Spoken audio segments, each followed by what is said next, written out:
Biz 1992-ci ildə Şuşanı ələ keçirdiyimiz zaman daha az itki vermişdik. Lakin 2020-ci ildə şəhəri itirəndə itkimiz ciddi şəkildə çox idi.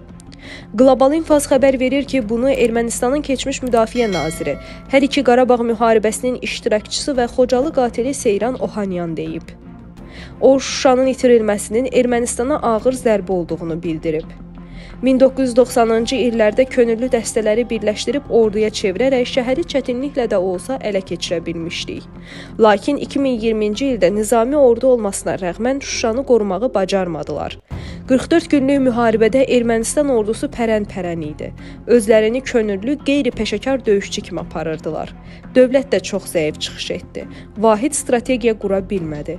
Düşmən ordusu müharibə zamanı əsas zərbəni Artsakın cənub hissəsindən vurdu və bütün sonrakı hücumları bu istiqamətdən uğurla inkişaf etdirə, irəlilədə bildi. Nəinki Şuşanı ələ keçirdilər, hətta Ermənistan sərhədlərinə qədər çatdılar. Ermənistan üçün böyük əhəmiyyət kəsb edən yüksəklikləri ələ keçirdilər. Hətta istəsələr, ələ keçirdikləri nöqtələrdən hücumları ölkəmizə doğru daha da irəlilədə bilərdilər. Qeyd eləyək ki, ötən gün keçmiş qondarma rejimin Təhlükəsizlik Şurasının katibi Vitali Balasanyan uzun müddət sonra açıqlama verərək 10 noyabr üçtərəfli bəyanatının qüvvədə qaldığını iddia edib. Balasanyanın bu açıqlaması Ermənistan ictimaiyyətində birmənalı qarşılanmayıb. Statın sonu. Əziz izləyicilər, xəbərlərdən məlumat almaq üçün kanalımıza abunə ola bilərsiniz.